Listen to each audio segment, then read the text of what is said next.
Ole Miss students have many ways they can get their education. Two main choices are an online classroom or the traditional classroom setting. Different students prefer different methods. Well, I think there's a lot in education that you can't garner from just a packet that you get or an online course.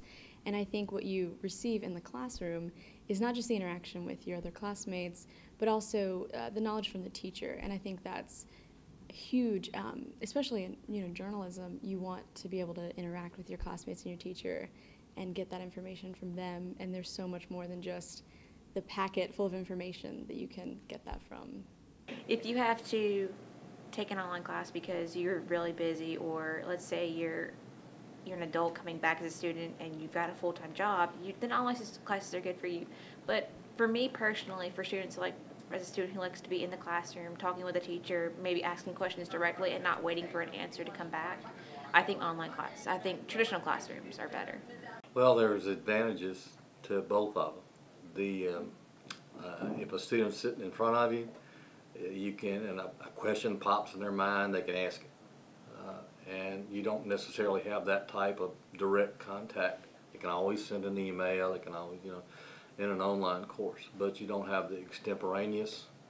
A lot of times you don't have the body language, you don't have the emphasis, you don't have the teacher looking into the student's eyes and being able to say, well, they got that. But there are a lot of advantages online too. It's more convenient, it's self-paced.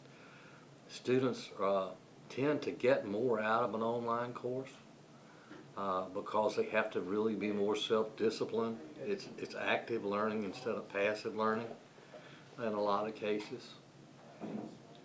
One thing I've done is to teach the media law course online and live at the same semester and give similar tests or pull questions from the same test bank.